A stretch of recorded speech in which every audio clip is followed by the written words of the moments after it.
ये कहानी उस वक्त की है जब एक बाप के लिए गुर्बत उसकी जिंदगी की सबसे बड़ी आजमाइश बन गई। हालात इतने सख्त हो चुके थे कि रोजमर्रा की खुराक भी एक ख्वाब बन चुकी थी। बेबसी ने वालिदैन को एक ऐसा फैसला करने पर मजबूर कर दिया जिसका तस्वुर भी दिल दहला देता है। उन्होंने अपनी 3 बेटियों को जंगल में तन्हा छोड़ दिया, ये सोचकर कि शायद कुदरत उनके लिए कोई बेहतर रास्ता निकाल दे। वो तीनों भटकती रहीं, आगे बढ़ती रहीं, लेकिन कहीं भी कोई घर या आबादी दिखाई न दी। रात की तारीकी छाने लगी और भूख शिद्दत अख्तियार कर गई। पिलाकर दूर एक रोशनी झिलमिलाती नजर आई। वो एक घर था। उन्होंने दरवाजा खटखटाया। एक औरत बाहर आई और पूछा, तुम्हें क्या दरकार है? खुदारा हमें अंदर आने दें, हम बहुत भूखे हैं, कुछ खाने को मिल सकता है क्या? ये मुमकिन नहीं बेटा, मेरा शोहर एक दियो है और वापस आने ही वाला है, वो तुम्हें जिंदा नहीं छोड़ेगा। उन्होंने बहुत मिन्नत समाचत की। बराए करम हमें थोड़ी देर के लिए आने दें, उनके आने से पहले हम चली जाएंगी। औरत कुछ लम्हे सोचती रही, फिर उन्हें अंदर बुला लिया, आग के करीब बिठाया, दूध और ब्रेड खाने को दी। बहनों ने अभी खाना शुरू ही किया था कि दरवाजे पर जोर से दस्तक हुई। फीफाई फोफम, मुझे किसी इंसान के खून की बू आ रही है। बीवी, ये लड़कियां कौन हैं? अरे, ये 3 मासूम लड़कियां हैं, सर्दी और भूख से निढाल। ये सुबह होने से पहले चली जाएंगी, तुम उन्हें नुकसान मत पहुंचाना। दियाओं ने उन्हें वहां रुकने की इजाजत दी। उसने और कोई बात ना की, बस चुपचाप खाना खाया। देव की भी 3 बेटियां थीं। उसने कहा कि मेहमान लड़कियां उन्हीं के साथ एक ही बिस्तर पर सोएंगी। उन 3 मेहमान बहनों में सबसे छोटी का नाम मौली विप्पी था। वो निहायत ज़हीन और फतीन लड़की थी। मौली ने बगौर देखा कि सोने से पहले दियो ने उसे और उसकी बहनों के गले में तिनकों की बनी हुई माला डाली, जबकि अपनी बेटियों के गले में सोने की चैन पहनाई। मौली होशियार थी। वो सोने का बहाना करके जागती रही, यहाँ तक कि उसे यकीन हो गया कि सब गहरी नींद सो चुके हैं। वो दब्बे पांव उठी और अपनी बहनों के गले से तिनकों की माला उतारी और दियो की बेटियों के गले से सोने की चैन निकाली। उसने चालाकी से तिनके दियो की बेटियों के गले में डाल दिए और सोने की चेन अपने और अपनी बहनों के गले में पहनाई और फिर बिस्तर पर लेट गई। आधी रात के करीब दियो जागा। उसके हाथ में एक बड़ा खूंखार गर्ज था, अंधेरा था। वो तिनकों की माला से गर्दनें पहचानने लगा। उसने जिन गर्दनों पर तिनकों की माला पाई, उन्हें बिस्तर से खींचकर फर्श पर पटक दिया और गर्ज से उन्हें मारना शुरू कर दिया। फिर वो ये समझकर कि उसने अजनबी बहनों को खत्म कर दिया है, सुकून से जाकर लेट गया। मौली समझ गई कि अब वक्त है कि यहाँ से भागा जाए। उसने अपनी बहनों को जगाया और खामोश रहने का कहा। फिर वो तीनों घर से निकलकर भागती गई यहाँ तक कि सुबह हो गई। सूरज निकला तो वो एक शानदार महल के सामने खड़ी थी। मौली महल में गई और सारा वाकया बादशाह को सुना डाला। बादशाह ने कहा, मौली, तुम वाकई बहुत होशियार लड़की हो। तुमने कमाल का काम किया है। अगर तुम वापस जाकर उस देव की तलवार चुरा लाओ तो मैं तुम्हारी बड़ी बहन की शादी अपने बड़े बेटे से कर दूंगा। मैं कोशिश करूंगी। चनांचा वो दोबारा दियाओं के घर की जानिब रवाना हुई और चुपके से घर में दाखिल होकर बिस्तर के नीचे छुप गई। कुछ देर बाद दिया वापस आया, हस्बे आदत भरपूर खाना खाया और बिस्तर पर लेट गया। मौली ने सब्र से उस वक्त का इंतजार किया जब दियाओं के खर्राटे गूंजने लगे। वो दबे पांव बाहर निकली और दियाओं की तलवार उतार ली, लेकिन अचानक दियो हड़बड़ा कर जाग उठा।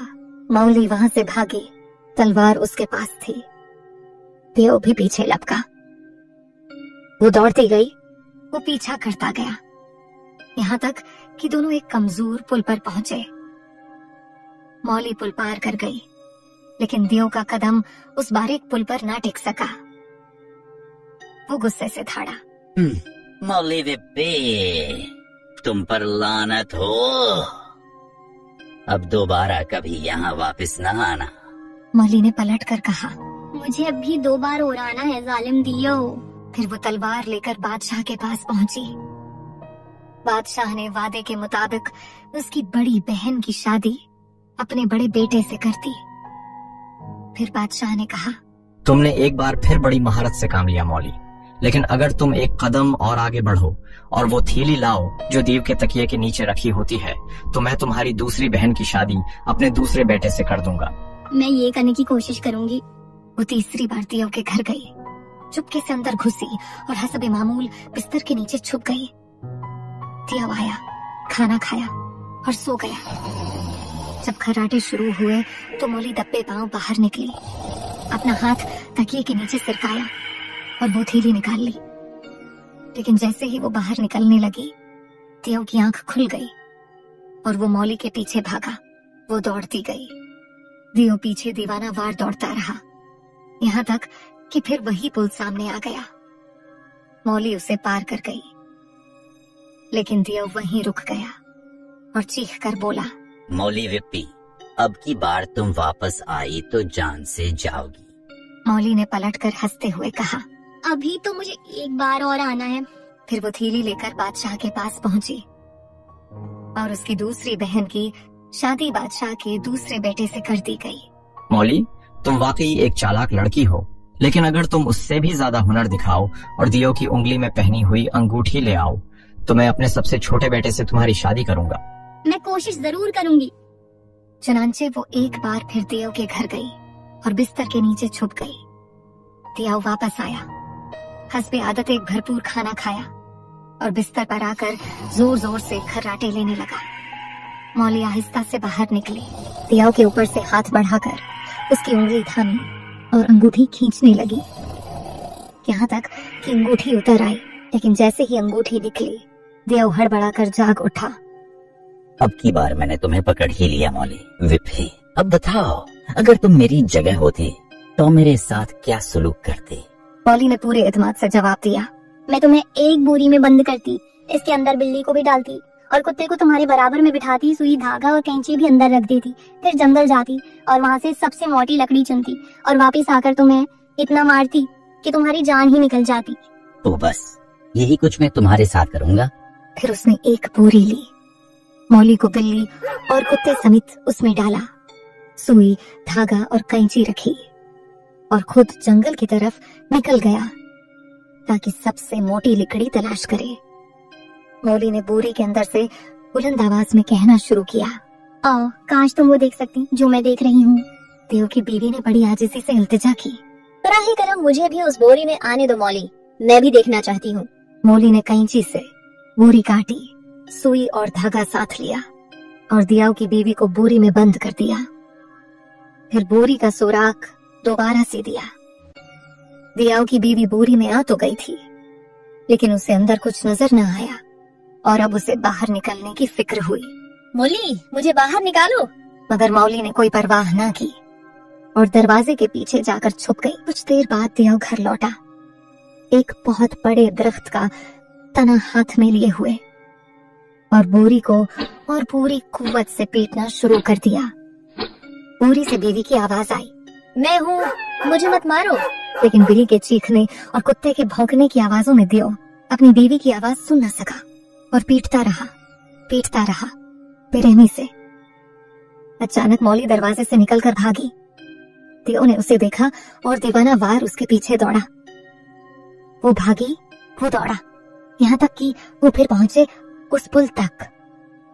मौली पुल पार कर गई, मगर दियो पार न कर सका। तुम बर्बाद हो जाओ मौली विप्पी, अब कभी दोबारा मेरे सामने मत आना। जालिम दियो, अब कभी नहीं आऊंगी। तुमने मुझे बर्बाद कर दिया, मेरी बेटियां, मेरी बीवी, कोई नहीं रहा। तुम्हारी बेटियों के कसूरवार तुम और तुम्हारे जराइम को छुपाने और साथ देने वाली तुम्हारी बीवी हैं। तुम्हें इससे बड़ी सजा नहीं मिल सकती थी, तुमने खुद को खुद ही बर्बाद किया। मौली ने अंगूठी बादशाह को लाकर दी और यूं मौली बादशाह के सबसे छोटे बेटे के साथ शादी के बंधन में बंध गई और दिया उसे किसी ने फिर कभी नहीं देखा।